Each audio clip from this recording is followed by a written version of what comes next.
Well, what do we have here, ladies and gentlemen? My mother. All right, let's give her a round of applause. Mommy, wow. Y'all look at my mama, y'all. Oh.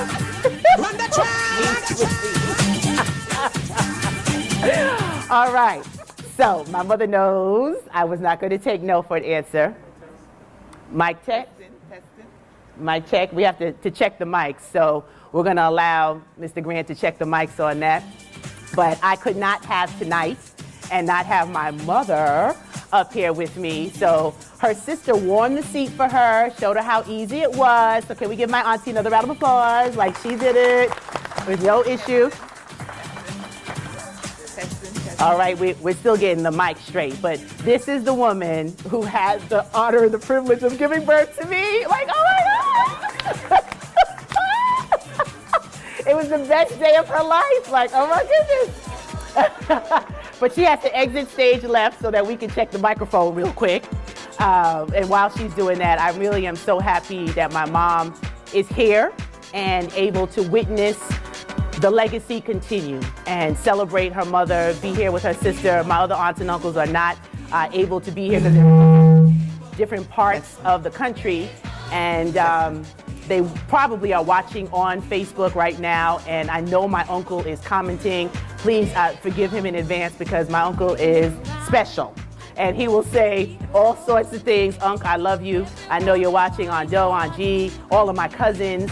This is for Grandma. So share it out and just know you're here with us in spirit. So Mother, yes, daughter. How are you?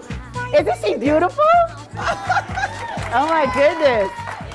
So they always say, you know what you're gonna look like in a few years when you look at your parents, right? You think I'll be doing all right? So Mommy. Yes, dear. We're celebrating Grandma's centennial birthday in heaven. And I mean, it would have been great to have her here in the physical, but she's still with us. And I know, like Aunt P just said, that, oh, by the way, I call her Aunt P because when I was small, I couldn't say Phyllis. So all I could do was get the syllable out. So that's how she became Aunt P. And then my Aunt Doreen is Aunt Doe, and my Aunt G, Gertrude, she doesn't like that name. Trudy is what we call her, but I call her Aunt G. Just to qualify, I just want to tell you. Okay, back to you, Mom. So, when you think about Grandma and how you witnessed her faith, what was the most significant thing for you as you walked on your own spiritual journey that your mother left with you? Most important, or a moment that you had that made you say, God really is real? Just watching her life, how she lived it, you know, because she lived faith. She didn't just talk it. You know, we grew up knowing God because of her. And she taught us that God was real. And you watched how she did everything by faith. She didn't worry. She didn't sit to worry about anything. And that made us strong, you know, because she had 7 children. And we never went to the doctor. She never went to the doctor, Mom? We never went to the doctor for anything. I mean, she raised 7 of us. None of us had surgery. None of us got sick to go in the hospital. I mean, everything was taken care of through prayer to God and her faith. And she had her holy oil. I know she used to carry her. Well, it wasn't even coconut oil. She would just bless it. And she would bless it and start praying. And she'd start praying. You can't say anything was hurting. She would come right away and start praying. And of course, you would feel better. You know, so if the doctors were looking to make money off us, all of them would be out in the street, the homeless. Because we never went, and it's the truth. She was at 98 and in the nursing home, and she never took medication. It's only when she got in the nursing home, they were forcing us to give her medication. She made me her proxy, because I guess I was the only nurse in the family. And she knew when she got older, she would want me to take, you know, be there and responsible for her. And when I told them, no, don't give her stuff, they would look at me as if, you know, this is an old lady, so she's old, so what? You know, just give it to her. I said, excuse me? My mom's mind was intact. She was, I mean, sharp. God kept her sharp. Even though her activity of daily living, you know, like walking and stuff, she got a little weaker, but her mind was sharp. The aides that took care of her, they would sit in the nursing home, and I said, read the Bible for her every day, because she loves it and she knows it. And they would start reading and make a mistake. She corrected them. And they said, Excuse me? Yes. She would correct them on any verse that they read and they made a mistake, she'd correct them. I mean, there was a time when she wasn't speaking much, but she always recognized when someone came to her and made a prayer or put, the Bible on, that she loved, and they were walking away one day and she said, then she never spoke enough to them much. And the girl was leaving and she said, "You're leaving already?" And the girl jumped around and said, well, she spoke.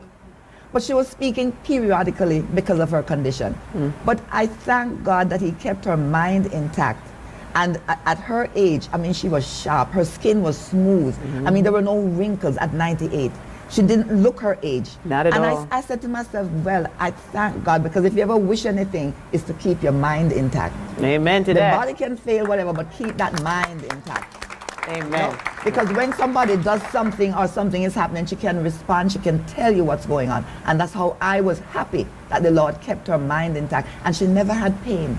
The Lord took away pain from her. She was pain-free the whole time. My heart was rejoicing. Because I said, here she is laying and everybody's looking at her. So many times they put her down as she's the next one to die. And she was still sitting there and perked right up. You understand? And I said, what happened here? That's right. That's my grandma. My mother had such faith in God that it gave you courage, and you knew that if you kept that same faith, God was with you and he would stay with you and he would take you to. I look at Stacy, her faith came through the line. My mother had it, I have it, she has it. Amen. You know what I'm saying? I mean, because we believe so strong, because we know God is alive. We know he is the controller of our lives. And he has the final say. Not man. Regardless of what they try to do to you, they can try it, but they ain't gonna win. Because God is in control and he gave us the victory. And this is the woman who didn't want to talk, y'all. Hello, somebody. Okay. I told you we were going to see where I get it from. But thank you for that. And as you can see, the current trend in our conversations is about faith. And that's so much what this book is. Action, action, despite the distraction. 7 life lessons to thrive and live your destiny now. It means that we're not waiting for tomorrow or next year. Life isn't promised. Life is a gift. Every day that we can wake up, we can use our limbs, we can breathe in and out. It's a gift. And how we use that gift is our thank you to God, and the way that we show up in the world, that we stand boldly and proclaim our faith. I work with faithpreneurs. It took me a while to define my niche, because I thought if you had a pulse, then you were my audience. But not everybody is my audience.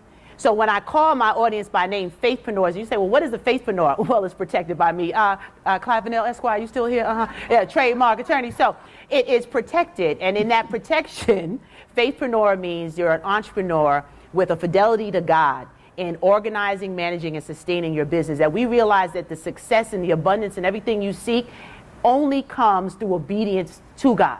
Not that you can't have, not that God can't supply, because he wants you to have the best of everything. But what he really wants to know is if you're willing to put him first. And once you put him first, all things shall be added. Amen. So I am grateful to be able to work with entrepreneurs that have brilliance to share with the world. It might not be a book, it might be a company, it might be an organization. My cousin here runs a very successful construction company. That's how he's sharing his brilliance with the world, and a part of the legacy that we celebrate tonight for Purnell Agatha Road. And so I'm just so glad my mommy's here. So Mom, don't give them too many stories. But when did you know that this daughter you had was kind of special? Well, at birth, actually, she was a very cute You heard baby. that at birth? Oh, here we go with the cute She baby was story. a very cute baby. I'm telling you, unbelievable. And then she said she don't know what happened. No, but really, I mean, she has been a special kid. I mean, hasn't given me a day of worry. It's amazing, you know. I mean, a lot of people wanted her as their child. I mean, a professor at St. John's University came to me and said, how did you birth a child like this? Could you tell me? I said, it's only God. What did I have to do with it? I never worried about school, never had to ask her if she did her homework, never had to Say that ask again her. for your grandsons? Yeah, never had to ask her one day, did you do your homework? She had the music playing, straight A student all the way through. I mean, And I it had my was- music playing. And she had her music playing. And I said, how did she study with this music? But she did. And from 2.5 years, I sent her to Montessori school. I mean, she just left me. I thought, I said to myself, It's in the book. Yeah. 2.5 years old, 2 years and 9 months actually. And I took her to the school and I thought she was going to cry or, turn back and say, Mommy. She just walked right in. She didn't remember I was standing there. And when I came for her, the teacher said, your daughter is very nice, but she thinks that she's the teacher and she's taking over the class. I said, I mean, she was just unbelievable. I got calls up on top of calls up on top of calls just for awards. That's all I was getting calls for. Never had to worry about a thing. Straight A student. Except talking in class, right? Well, I didn't even call me for that much.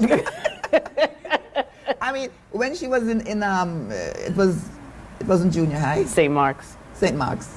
This kid had the nerve to call my daughter the N-word. And she came home all upset. And she said, Mommy, this kid. I said, don't worry about it. I said, you know what? I'm paying good money for you to go to school. I said, you learn what you can learn. Use them for your education. That's what you're there for. And once you get it up here, no man can take it from you. And thank God she listened. I'd love to see them know where they are. I don't know. Okay, all right. But You you see, know, my mom about to get this- gangster. Where you at now? Call my baby the N-word. Yeah, You know what I'm saying? Yeah. Okay. I mean, and she has been chosen for different, she's the first one. Afro-American Queen of St. John's University. Yes. Oh, my mom really remembers that. I That I'm mean, first yes. African-American homecoming queen of Homecoming St. John's queen University. for Where my St. St. John's John's pizza in the University. house? Woo! Okay. I mean, she has done so well. And I'm so proud of her that I never had to put my head on the pillow and say, oh my God, Stace, never. Never, never, never. Up until today. Up until today. Thank So you, I'm Mommy. so proud of you. Yeah, my And I mommy. love you dearly. I love you more, Mommy. Let me give you a hug and get you off the hot seat. I love you.